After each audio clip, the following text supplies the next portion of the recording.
Small-town mechanic fixed a stranger's car for free, never guessing he saved a billionaire's life.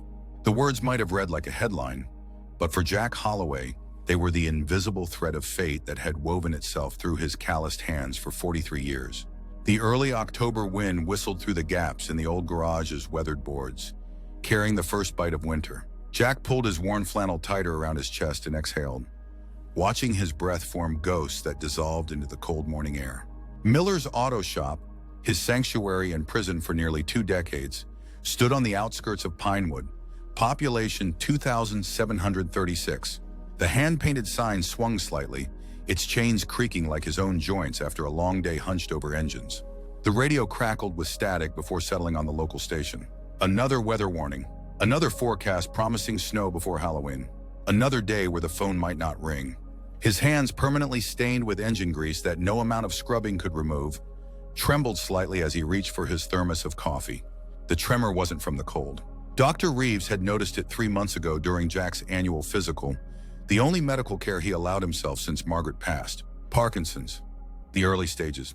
The diagnosis felt like a death sentence to a man whose life was defined by the precision of his hands. Not much use for a mechanic who can't hold a wrench steady. He muttered to the empty garage, the words bouncing off metal toolboxes and concrete floors. The medical bills from Margaret's long battle with cancer had left him with a second mortgage on the house and a debt that seemed to grow despite his constant payments. The shop had been struggling for years, ever since the economy tanked and the big auto service chain opened on the highway just outside town. Most days now, Jack fixed lawnmowers and snowblowers, the occasional vintage car brought in by an enthusiast who appreciated Jack's old-school knowledge. He flipped through the day's appointment book. Blank pages stared back at him. 2 canceled oil changes and a no-show for brake work. The reality of his situation settled in his chest like a cold stone. 6 more months, maybe less, before he'd have to close up shop. Before the tremor in his hands became too pronounced to hide from customers who trusted him with their vehicles. Jack sipped his coffee, wincing at both its bitterness and the realization that he couldn't afford to waste even these grounds. He'd reuse them tomorrow, accepting the weaker brew as just another small sacrifice. The unexpected sound of tires on gravel jerked him from his thoughts. Through the grimy windows, he watched an unfamiliar luxury sedan roll to a stop outside. Not the usual Pinewood vehicle. Too new, too expensive for most locals. California plates. The driver's door opened and a man emerged, his expensive suit immediately marking him as an outsider. He looked to be in his late 30s, with dark hair and the kind of polished appearance that spoke of wealth and city living. The stranger surveyed the garage with an expression Jack couldn't quite read, something between desperation and distaste. Jack wiped his hands on a rag that had long ago surrendered its original color to years of grease and oil. He stepped outside, feeling suddenly self-conscious of the patches on his jeans and the fraying cuffs of his flannel shirt. "Morning," Jack called, his voice rough from disuse. "Something I can help you with." The stranger's shoulders sagged with visible relief. "Thank God you're open. My car started making this horrible noise about 20 miles back. Then the check engine light came on, and now it's running rough." He ran a hand through his perfectly styled hair, disheveling it slightly. "I've got a meeting in Portland in 6 hours that I absolutely cannot miss." Jack nodded, recognizing the panic of a man whose carefully constructed schedule was unraveling. "Let's take a look." "Pull it into the bay there." The sedan, a new BMW 7 Series that probably cost more than Jack would earn in 5 years, purred despite its apparent issues. As it rolled into the garage, Jack noticed the subtle shake and the slight misfire in the engine's rhythm. His hands might be failing him, but his ears still knew engines like an old conductor knows his orchestra. "Kill it!" Jack instructed once the car was positioned over the service pit. The stranger obeyed, and an awkward silence filled the space as the expensive engine ticked while cooling. "I'm Daniel, by the way. Daniel Reed." The man extended his hand, and Jack hesitated for just a moment before taking it, conscious of the grease embedded in his skin. "Jack Holloway, only mechanic in Pinewood." He managed a smile that felt foreign on his face, though that's not saying much these days. Daniel glanced around the garage, taking in the outdated equipment and the calendar on the wall still showing August instead of October. His eyes lingered on the faded photograph tacked next to it. Jack and Margaret on their 25th anniversary, her smile still radiant despite the cancer that had already begun its cruel work. "I appreciate you seeing me without an appointment," Daniel said, checking his watch. "Is there any chance you can diagnose it quickly?" I can pay extra for rush service. Jack was already lifting the hood, his practiced movements hiding the slight tremor. Let's see what we're dealing with first.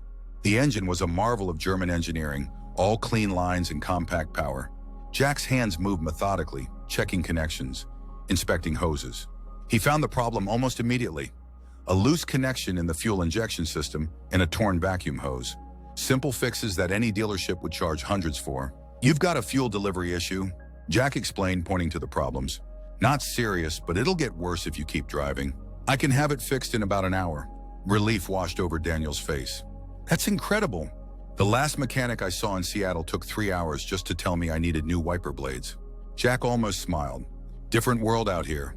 We fix things instead of replacing them.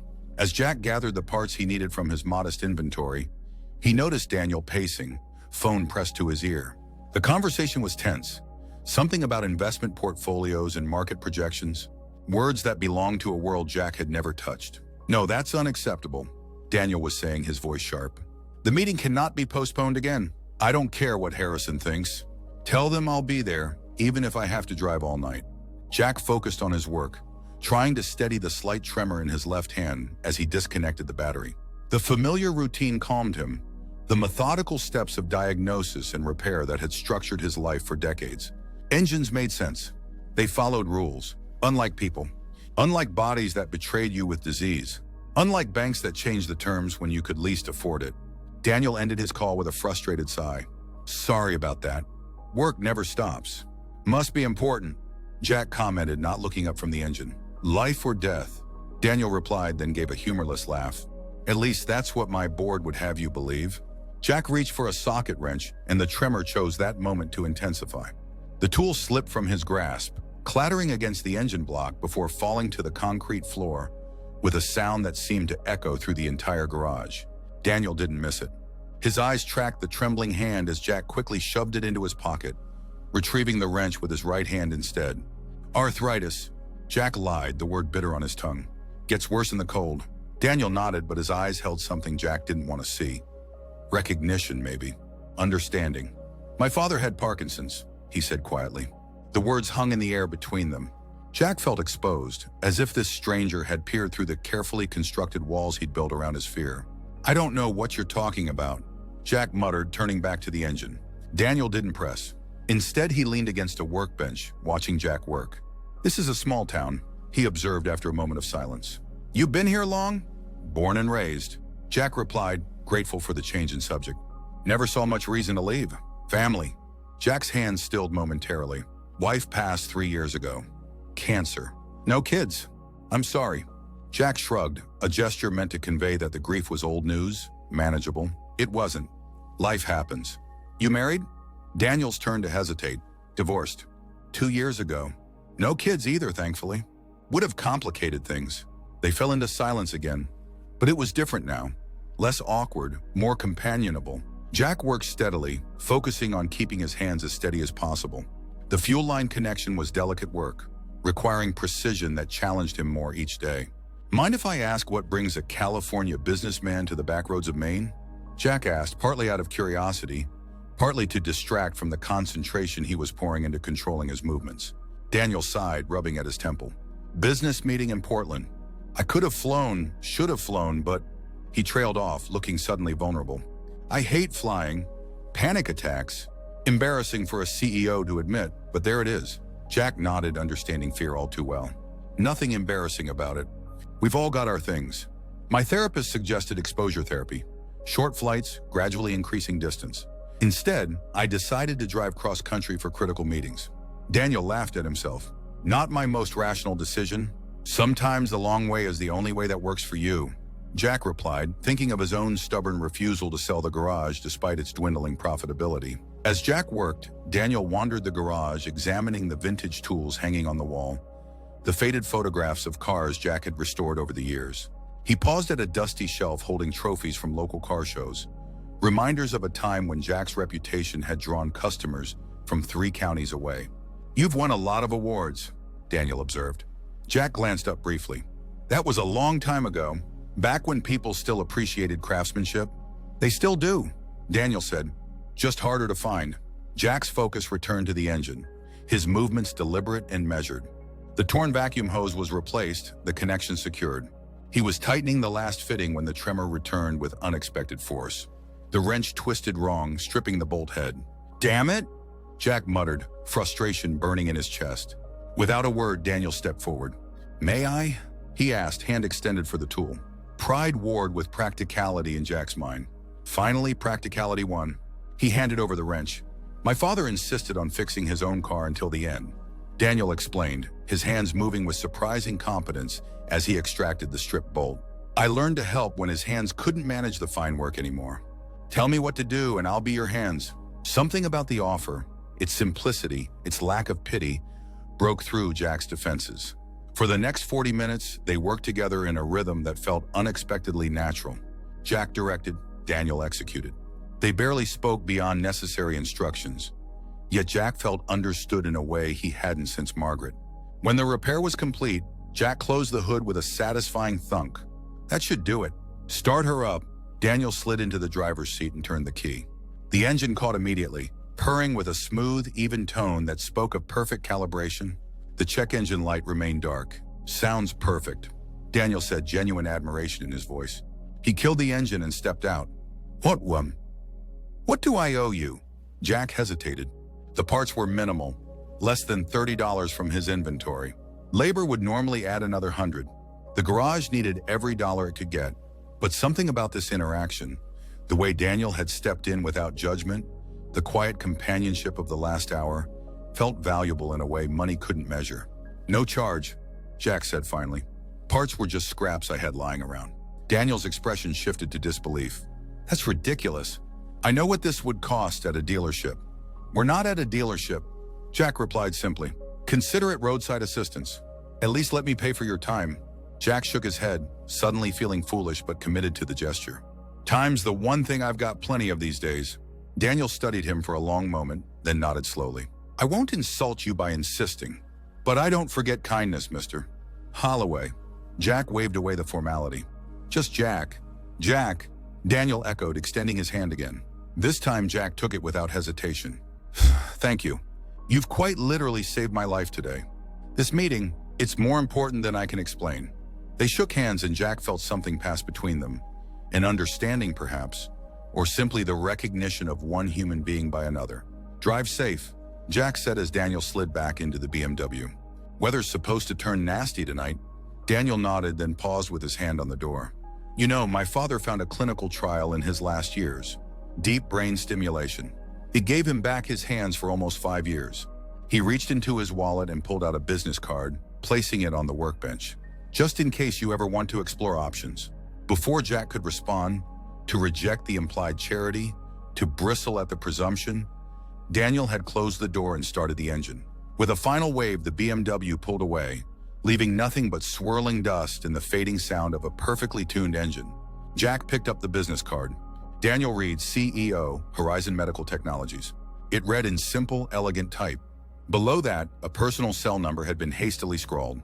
He almost tossed it into the trash. Instead, after a moment's hesitation, he tucked it into the pocket of his flannel shirt and turned back to the empty garage. 3 weeks passed. October surrendered to November, bringing the first heavy snow of the season and a bitter cold that seeped through the garage's insufficient insulation. Business remained slow, a few snowblowers that wouldn't start, an ancient pickup with frozen brake lines, routine maintenance on Mrs. Patterson's Buick. The tremor in Jack's hand grew worse. Twice he had to ask young Billy Parker from the gas station to help with delicate work, inventing excuses about needing an extra pair of hands. The boy was eager but lacked Jack's experience and precision. Still, it was better than admitting defeat. Jack hadn't called the number on Daniel Reed's card. Pride, stubbornness, resignation, all played their part in his reluctance. Deep brain stimulation sounded like science fiction. Certainly nothing his Medicare supplement would cover. Besides, he told himself, the rich businessman had probably forgotten all about the struggling mechanic in a forgotten Maine town. The morning dawned gray and cold, the sky promising more snow by afternoon. Jack arrived at the garage at his usual time, 6:30, despite having no appointments until 10. The routine kept him sane, gave structure to days that increasingly felt like marking time. He was halfway through his first cup of reused coffee when a black SUV pulled into the lot. Government plates. For one irrational moment, Jack wondered if they'd finally come to foreclose on the garage. Instead, a young woman in a sharp pantsuit emerged, tablet in hand. She surveyed the building with clinical efficiency before approaching the door. "Mr. Holloway?" she called, her voice carrying the clipped tones of someone perpetually busy. "Jack Holloway?" Jack set down his coffee cup, wiping his hands reflexively on his jeans. "That's me." She nodded briskly. "I'm Alicia Weiss, executive assistant to Daniel Reed." She extended a business card identical to the one still tucked in Jack's wallet. "Mr. Reed asked me to deliver a message and an invitation." Jack's surprise must have shown on his face. "Daniel? The BMW guy?" Alicia's professional demeanor cracked slightly, revealing a hint of a smile. "Yes, the BMW guy. He's hosting a small gathering at his main residence this weekend and would very much appreciate your attendance." Jack stared at her, certain he'd misheard. "A gathering? Me?" "A dinner, specifically. Saturday evening at 7. She consulted her tablet. "The address is about 40 minutes from here. A car can be arranged if transportation is an issue." "Why would he want me there?" Jack asked, genuinely baffled. "We spoke for maybe an hour." Alicia's expression softened slightly. "Mr. Reed was quite specific about wanting you as his guest. He said you provided assistance that proved invaluable." Jack shook his head, remembering the simple repair. It was just a vacuum hose and a loose connection. Nothing special. Nevertheless, he insists. She handed him an envelope of heavy cream-colored paper. "The formal invitation. Please RSVP by tomorrow." Jack took the envelope automatically, its weight and quality unfamiliar in his calloused hands. I'm not really the dinner party type." "It's a small gathering," Alicia assured him. "Just 8 guests. Business casual attire is fine." She glanced pointedly at his worn flannel and oil-stained jeans. Before Jack could formulate another objection, she was already retreating to the SUV. "Mr. Rarower, Reed will be very disappointed if you decline," she called over her shoulder. "He rarely takes personal interest in extending invitations." And then she was gone. The government SUV pulling away with quiet efficiency, leaving Jack standing in the doorway of his garage holding an invitation that felt like it belonged to someone else's life. He didn't open it immediately. Instead, he returned to his workbench, setting the envelope beside the carburetor he'd been rebuilding for Old Man Jenkins' vintage Mustang. The cream-colored paper seemed to glow against the grimy surface, demanding attention. Finally, after his 3rd cup of coffee, Jack slit the envelope with a clean rag wrapped around his finger to avoid marking the paper with grease. The invitation inside was simple but elegant, an embossed card requesting the pleasure of his company at the Pines, apparently Daniel Reed's main residence. Jack's first instinct was to decline. What would he have to say to a billionaire and his undoubtedly sophisticated friends? What could they possibly have in common? He'd embarrass himself, or worse, be treated like some curiosity. The quaint local mechanic brought in for color. And yet, something about the memory of working alongside Daniel, the way the man had stepped in without judgment when Jack's hands had failed him, gave him pause. There had been a genuine connection in that moment, brief but real. The phone rang, startling Jack from his thoughts. Mrs. Patterson calling to say she'd be late picking up her Buick. Jack assured her it was fine, that he'd be at the garage until 6 as usual. After hanging up, his eyes returned to the invitation. What did he have to lose, really? One uncomfortable evening, perhaps his pride. But the alternative was another Saturday night alone in his empty house, watching reruns and trying not to think about the tremor that grew worse each week. Before he could talk himself out of it, Jack reached for his phone and dialed the RSVP number on the invitation. Saturday arrived with unexpected nervousness. Jack had spent the previous evening attempting to make his best clothes presentable, pressing his one suit, a navy blue number last worn at Margaret's funeral, and polishing the leather shoes that had sat unused in his closet for 3 years. The promised car, a Lincoln Town car with a professional driver, arrived precisely at 6:15. Jack felt ridiculous being chauffeured, but the driver, an older man named Frank, put him at ease with casual conversation about engines and classic cars. The drive took them along the coast and then inland, following increasingly private roads until they turned onto a long, wooded driveway. Jack had expected ostentation, a mansion befitting a tech billionaire. Instead, the Pines revealed itself as a sprawling but tasteful lodge of natural stone and timber, nestled among towering pine trees that gave the property its name. "Mr. Reed prefers this place to his other homes," Frank commented as they approached. "Says it helps him think clearly." Jack nodded, his throat suddenly dry as the enormity of his situation sank in. What was he doing here? Frank must have sensed his anxiety. "Mr. Reed's good people," he offered. "Not like some of the folks I drive. Treats everyone the same, from janitors to senators." The car came to a stop at the entrance, where warm light spilled from windows onto the snow-dusted ground. Before Jack could reach for the door handle, it was opened from outside by a man in a simple black suit. "Mr. Holloway." The man greeted him with a small nod. "Welcome to the Pines. Mr. Reed is expecting you." Jack stepped out, fighting the urge to straighten his tie again. The air was crisp with pine and wood smoke, the silence profound after the bustle of even his small town. He followed the man, not quite a butler, Jack thought, but something similar, into a soaring entryway of stone and exposed beams. "Jack!" Daniel's voice echoed from an adjacent room. He appeared a moment later, dressed in casual slacks and a cashmere sweater that probably cost more than Jack's monthly mortgage payment. Yet there was nothing condescending in his smile as he approached with extended hand. "I'm so glad you could make it." Jack shook his hand, acutely aware of the contrast between his own work-roughened palm and Daniel's smooth one. "Thank you for the invitation. Though I'm still not sure why I'm here." Daniel's smile widened. "All in good time. Come, let me introduce you to the others. We're just having drinks before dinner." He led Jack through to a great room dominated by a massive stone fireplace, where a fire crackled pleasantly. Floor-to-ceiling windows offered views of the snowy forest, illuminated by subtle landscape lighting. 6 people stood in conversation, cocktails in hand. "Everyone," Daniel announced, "this is Jack Holloway, the mechanic I told you about." Jack endured the round of introductions with increasing bewilderment.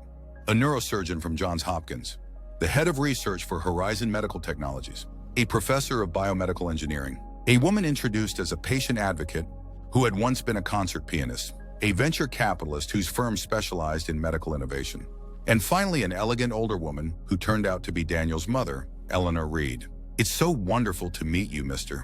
Ashuru Holloway," Eleanor said, taking his hand in both of hers. "Daniel has told me all about your kindness." Jack shook his head slightly. "I just fixed his car, ma'am. Anyone would have done the same." "Not for free," Daniel interjected, appearing at his elbow with a glass of amber liquid. "Scotch? Or would you prefer something else?" "Scotch is fine," Jack replied, accepting the glass gratefully. He took a sip and nearly gasped. It was like nothing he'd ever tasted, smooth and complex and undoubtedly expensive. The conversation flowed around him, technical at times but never deliberately exclusionary. The neurosurgeon, Dr. Martin, seemed particularly interested in Jack's work. "Daniel tells me you have an exceptional understanding of mechanical systems," he said. "That's not so different from my field, you know. The human body is just a different kind of machine." Jack found himself drawn into a surprisingly engaging discussion about the parallels between engines and organic systems. His initial discomfort began to fade as he realized no one was treating him as an oddity or a charity case. They seemed genuinely interested in his perspective. Dinner was served in a dining room with views of the moonlit forest. The meal was exquisite but not ostentatious, locally sourced ingredients prepared with simple elegance. Jack was seated between Eleanor and the patient advocate Sarah, who had indeed been a renowned pianist until Parkinson's had taken the precision from her hands. 7 years in remission now, she told Jack over the main course. "The DBS changed everything for me. I can't perform professionally anymore, but I can play for myself, for friends. I can write music again." Jack nodded, unsure how to respond. The tremor in his left hand had been particularly noticeable while cutting his steak, despite his best efforts to control it. Eleanor noticed his struggle but said nothing directly.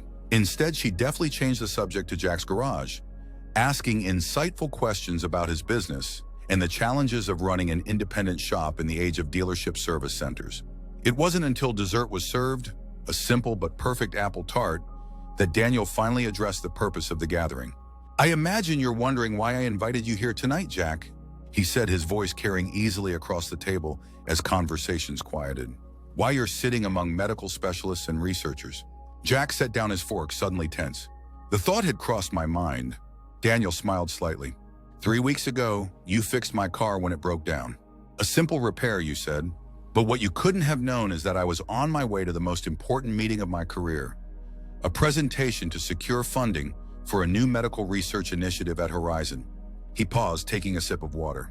"If I had missed that meeting, if I had been even an hour late, the entire project would have lost its funding. 3 years of research, hundreds of millions in potential development, and treatments that could help thousands of patients, all hanging in the balance while I sat stranded on a rural road.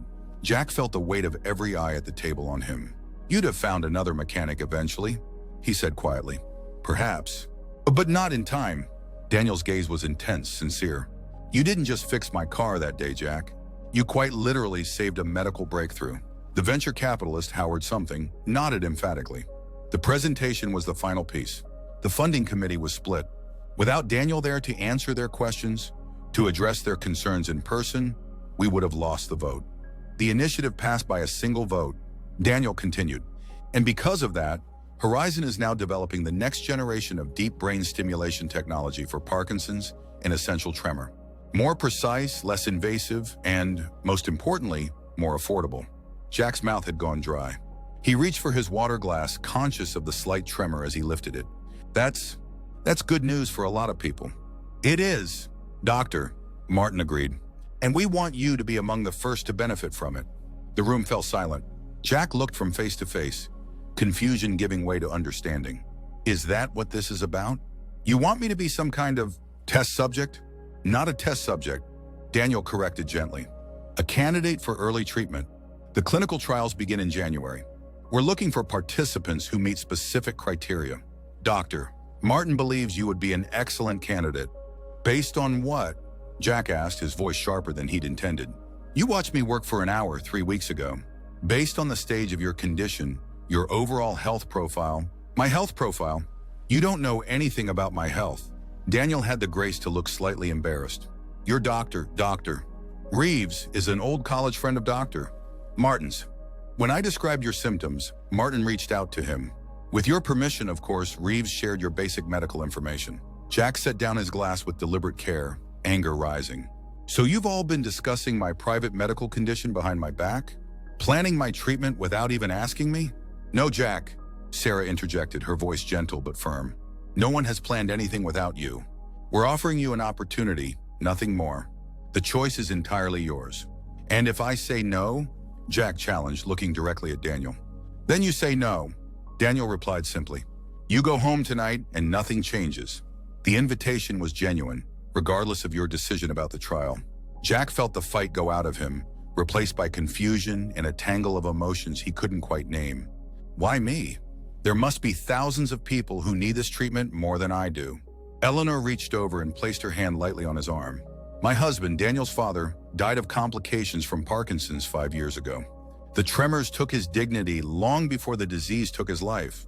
Her eyes, so like her son's, held Jack steadily.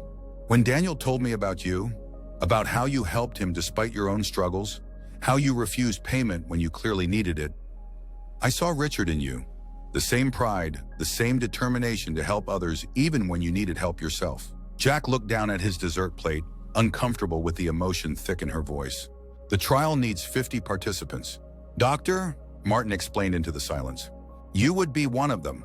All expenses covered, including transportation to and from Boston for the procedure and follow-up visits." "I can't accept charity," Jack said automatically. "It's not charity. The research director, Dr. Shen, spoke up. Clinical trials depend on participants. Without people willing to try new treatments, medical science couldn't advance. You would be doing us a service." Jack looked at Daniel, who had been watching him intently. "And if it doesn't work, if the tremors get worse, then we'll know valuable information that helps refine the treatment." "Doctor," Martin answered honestly, "but based on our preliminary results, we have every reason to believe it will be effective. The question is how effective and for how long." Sarah leaned forward, her eyes meeting Jack's. "I was terrified when I entered my trial. Letting someone put electrodes in your brain isn't an easy decision, but I can play Chopin again." She flexed her fingers, which showed only the faintest tremor. "Not like before, but I can play." Jack sat back in his chair, overwhelmed. The possibility of relief from the progressive deterioration that haunted his future was almost too much to comprehend. To keep his hands, his livelihood, his identity, for even a few more years. "I need time to think," he said finally. Daniel nodded immediately. "Of course. There's no rush. The trials don't begin for 6 weeks." He gestured to a folder at Jack's place setting that Jack hadn't noticed before. "All the information is in there. The procedure, the risks, the potential benefits, the schedule. Take it home, read it over. Call me with any questions." The conversation gradually shifted to other topics, but Jack remained preoccupied, his thoughts racing between hope and suspicion, between pride and pragmatism. When dinner concluded, he found himself on the terrace with Daniel, both men looking out at the moonlit pines while the others enjoyed coffee in the great room. "I'm sorry if this blindsided you," Daniel said after a comfortable silence. "I wanted to tell you the whole story in person, not over the phone." Jack nodded, his breath forming clouds in the cold air. "It's a lot to take in." "I know." Daniel turned to face him. "That day in your garage, when you helped me without question, when you refused payment, it made me think about what my father used to say. He believed that true character shows in how we treat strangers when there's nothing to gain." Jack shrugged uncomfortably. "It was just a car repair. It was more than that, and we both know it." Daniel's voice was quiet but intense. "You saw I was in trouble and you helped. Not for reward or recognition, but because that's who you are. And now you feel obligated to help me in return." Jack concluded, a hint of bitterness in his voice. "No." Daniel shook his head firmly. "I feel privileged to connect you with something that might help you, the same way you helped me. There's a difference." Jack didn't respond immediately, watching instead as a gentle snow began to fall, individual flakes catching the light from the terrace lanterns. "The garage is failing," he admitted finally. "Even without the Parkinsons, I'd probably have to close within a year. Can't compete with the chain shops anymore." Daniel nodded, waiting for Jack to continue. "After Margaret died, I kept it going because it was all I had left. All I knew how to do." Jack flexed his left hand, watching the slight but unmistakable tremor.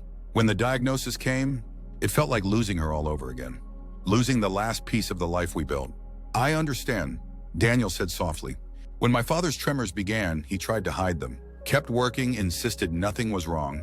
By the time he admitted he needed help, the disease had progressed significantly." Jack turned to look at him directly. "And the treatment you're offering, it helped him?"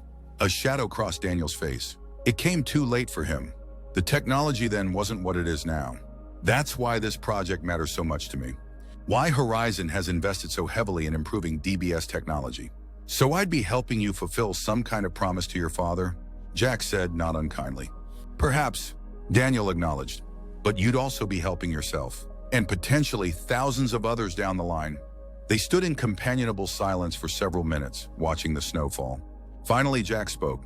"I can't make any promises tonight, but I'll read the materials. I'll consider it." Daniel smiled, genuine relief in his expression. "That's all I ask." As Frank drove him home later that night, Jack sat with the folder in his lap, its weight seemingly disproportionate to its actual size. Inside were diagrams of brain structures he couldn't pronounce, statistics about efficacy rates, consent forms filled with medical terminology. But also inside was something he hadn't felt in years: possibility. The chance, however slim, that his future might not be defined by progressive loss and isolation.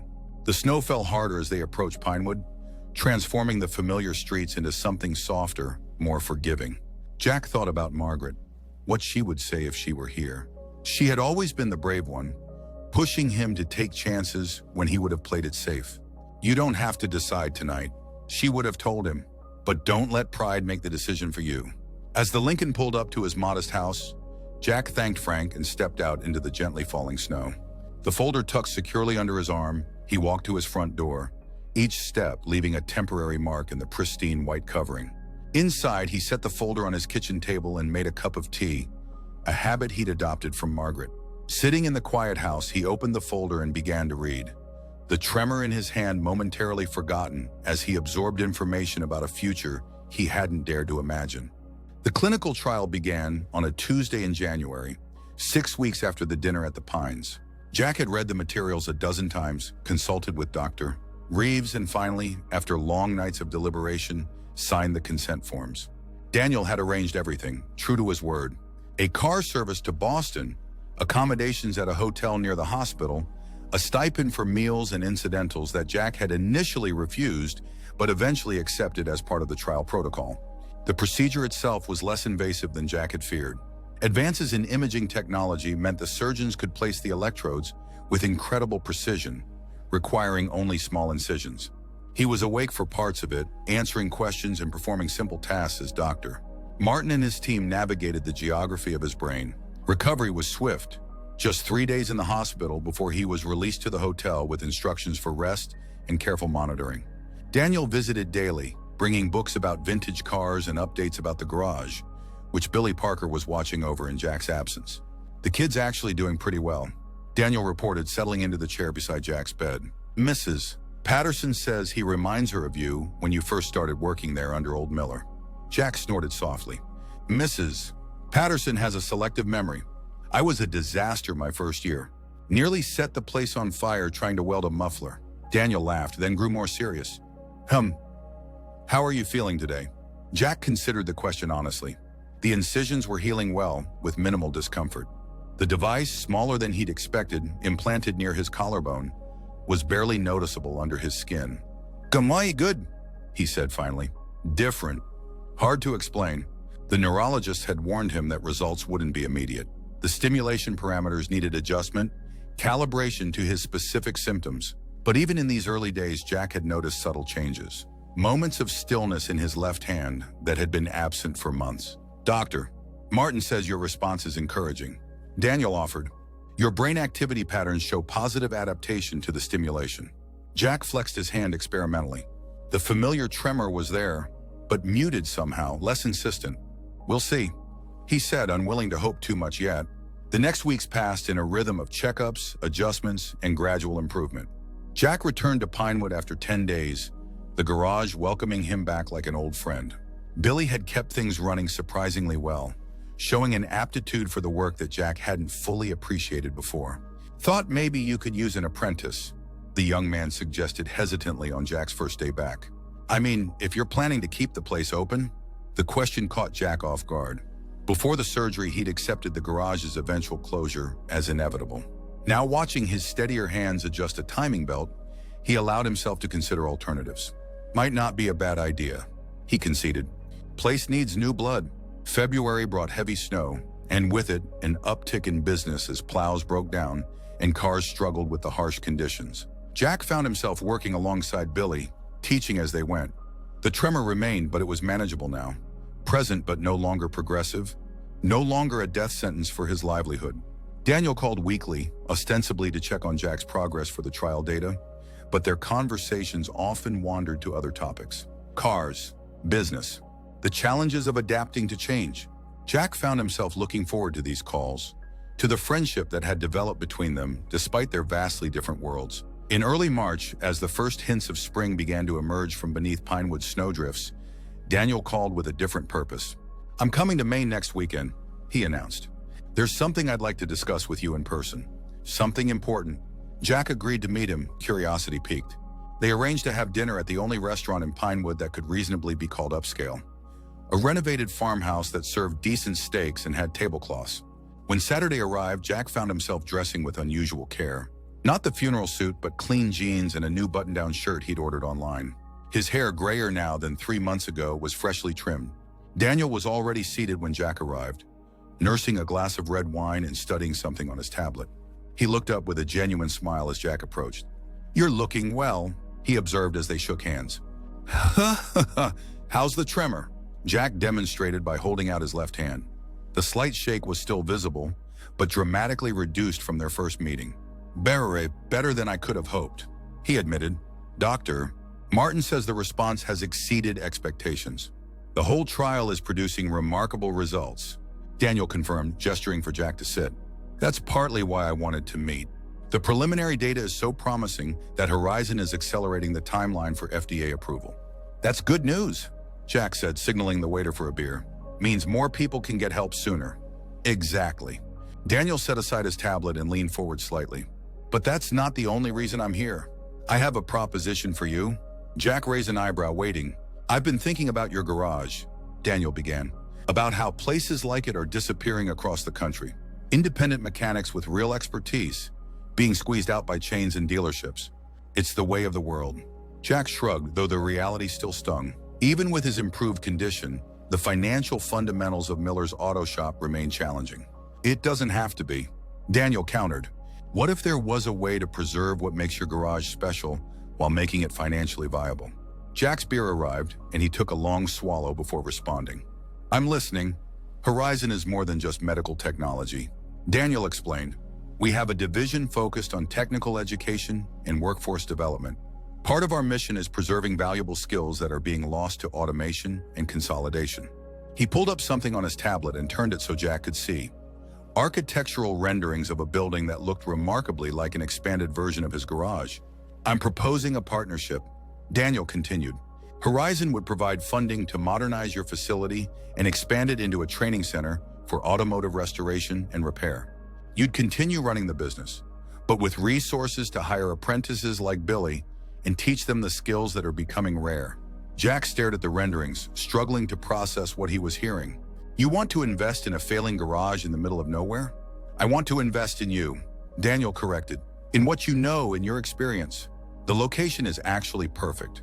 Affordable real estate, proximity to classic car collectors in New England who need specialized services, potential for tourism from automobile enthusiasts. Jack shook his head, overwhelmed. This is a lot to take in. I know, Daniel acknowledged, and I'm not asking for an answer tonight. The proposal is in here. He slid a folder across the table, reminiscent of the clinical trial materials from months earlier, with all the details, projections, terms. Take your time reviewing it. Why? Jack asked finally, looking up from the folder. Why me? Why this? Daniel was quiet for a moment, considering his answer. When my father was diagnosed with Parkinson's, he had to give up his law practice. 40 years building expertise, relationships, reputation, gone in months. It broke him in ways the disease itself couldn't. He paused, rotating his wine glass slowly. What he needed wasn't just medical treatment. He needed purpose, a way to pass on what he knew before it was lost. Jack nodded slowly, understanding all too well. What you did for me that day, fixing my car, refusing payment, it reminded me of him. Of his belief that real value isn't in money, but in knowledge freely given, in kindness without expectation. Daniel's eyes met Jack's directly. This isn't charity, Jack. It's an investment in preserving something valuable, something worth saving. The waiter arrived with menus, temporarily interrupting the conversation. Jack used the moment to collect his thoughts, to process the possibility opening before him. Not just a reprieve from his disease, but a second chance for the garage, for his legacy. I'll need to think about it, he said finally after they'd ordered. Talk to Billy, maybe get some advice. Of course, Daniel agreed easily. Like I said, no rush for a decision. They spent the rest of dinner discussing the practical aspects of the proposal, the timeline, the scale, the business model. By the time they finished their coffee, Jack found himself genuinely excited by the possibilities, envisioning a future for Miller's auto shop that he hadn't dared imagine 6 months earlier. As they walked to their cars afterward, a light rain falling around them, Daniel paused. There's one more thing, he said somewhat hesitantly. A personal request, unrelated to the business proposal. Jack waited, curious. My mother, Eleanor, has been asking about you. She'd like you to visit the Pines again when you feel up to it. She doesn't have many connections to my father's world anymore, and your stories about engines and mechanical problems, they reminded her of happier times. Jack was surprised by the request, but also oddly touched. I'd be happy to visit her. Just let me know when. Daniel's smile was grateful, relieved. Thank you. She'll be pleased. They shook hands in the rain-dampened parking lot. Two men whose lives had intersected by chance, but whose connection had grown into something neither could have anticipated. Drive safe, Jack said, echoing his words from their first meeting. Daniel nodded, then hesitated before adding, You know, when my car broke down that day, I was cursing my luck. Now I think it might have been the luckiest breakdown of my life. Jack watched him drive away, the taillights of his car disappearing into the misty pinewood night. In his pocket, his left hand was steady as it gripped the folder containing his possible future. Spring arrived in earnest by mid-April, the last stubborn piles of snow finally surrendering to warming temperatures and longer days. Jack's garage, no longer just Miller's auto shop, but now officially Holloway Automotive Restoration and Training Center, was undergoing its transformation. The basic structure remained, but additions were taking shape. A larger service area, a classroom space, updated equipment that maintained the spirit of traditional repair work while acknowledging modern automotive technology. Jack had insisted on preserving the original sign, though it now hung inside rather than swinging in the wind. Billy had enthusiastically accepted the role of assistant instructor, his natural aptitude for teaching revealing itself as they welcomed their first 3 apprentices, local young people who might otherwise have left Pinewood for opportunities elsewhere. The tremor in Jack's hand continued to improve with ongoing adjustments to his DBS system. He still had good days and bad days, but the trajectory was undeniably positive. Dr. Martin had told him during his last checkup that his case would be featured in their submission to the FDA, an anonymous success story demonstrating the technology's potential. On a particularly beautiful Saturday in May, Jack found himself driving the winding coastal road to the Pines. Eleanor had invited him for lunch, a standing arrangement that had developed over the past months. Their friendship, unexpected but genuine, had become important to them both. The property looked different in spring, less imposing, more alive with new growth and birdsong. Jack parked his truck, recently restored with Billy's help, next to Eleanor's modest sedan and made his way to the door, a small potted plant from Mrs. Patterson's greenhouse in hand. Eleanor greeted him warmly, accepting the plant with genuine delight. At 72, she maintained the elegant bearing that Jack had noticed at the dinner, but their growing friendship had revealed the warmth and humor beneath her polished exterior. Jack, perfect timing. Daniel just called. He'll be joining us by video. The connection's all set up in the sunroom. They settled in the bright, airy space overlooking the garden, where Daniel's face appeared on a large screen mounted discreetly on the wall.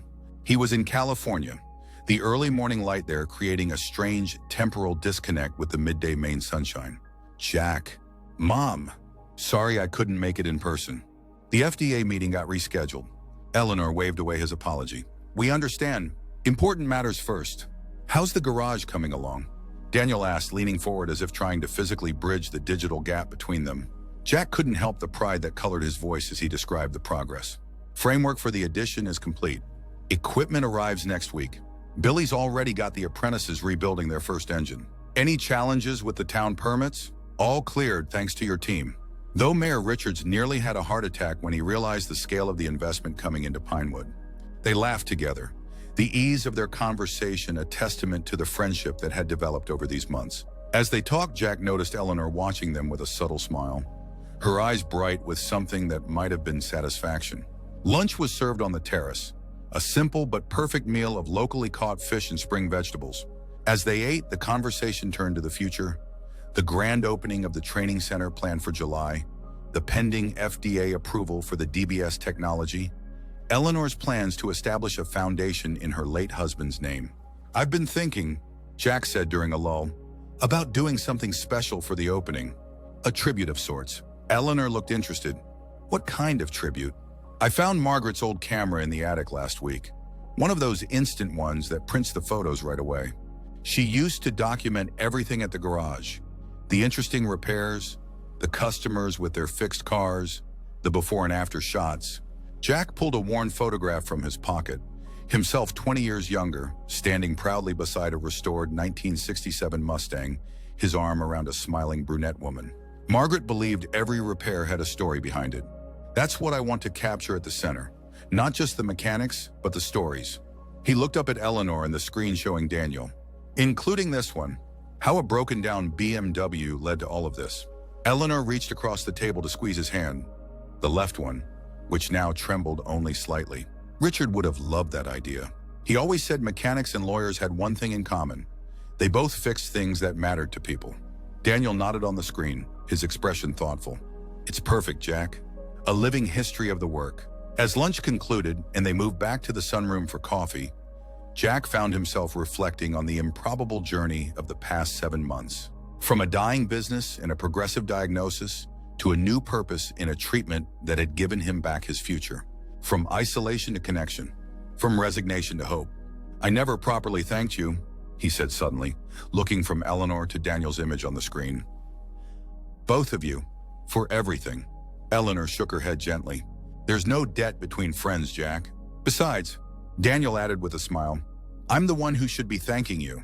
If you hadn't fixed my car that day, someone else would have. Jack finished. Maybe, but they wouldn't have been you. Daniel's voice carried a certainty that brooked no argument. They wouldn't have refused payment when they needed it. They wouldn't have shown me what real generosity looks like. Jack felt uncomfortable with the praise, as always. It was just a car repair. It was never just a car repair, Eleanor corrected softly. It was a moment of kindness that changed everything that followed. The afternoon sun streamed through the windows, illuminating dust motes that danced in the warm air. Outside, the pines swayed gently in the spring breeze, their enduring presence a reminder of nature's patient perspective. Jack thought about the small choices that shaped lives. A broken fuel line, a free repair, a dinner invitation accepted despite misgivings. How impossible it would have been to predict the consequences of those moments. "The center's going to need a proper name," he said finally. "Not just Holloway Automotive. Do you have something in mind?" Daniel asked. Jack nodded slowly. "Second chances. Because that's what it's really about, isn't it? For the cars, for the apprentices, for me." Eleanor's eyes shone with approval and something deeper. Recognition, perhaps, of the journey they'd all taken together. "Perfect," she said simply. As the afternoon stretched into evening, their conversation meandered through memories and plans, hopes and possibilities. Jack felt a sense of belonging he hadn't experienced since Margaret's death. Not replacing what he'd lost, but creating something new from the empty spaces grief had left behind. Later, driving home along the coastal road with the windows down and the sea air filling his lungs, Jack noticed his hands on the steering wheel. Steady, capable, ready for whatever work awaited them tomorrow. The tremor was still there, a quiet reminder of fragility, but no longer a sentence of inevitable decline. He thought of the photograph in his pocket, Margaret smiling beside the restored Mustang, and the new photographs that would soon fill the walls of second chances. Each image a story, each repair a new beginning, each act of kindness an invitation to something more. Small-town mechanic fixed a stranger's car for free, never guessing he saved a billionaire's life. The words echoed in his mind as he turned onto the familiar road leading to Pinewood. No longer a headline, but a beginning, the first line of a story still being written.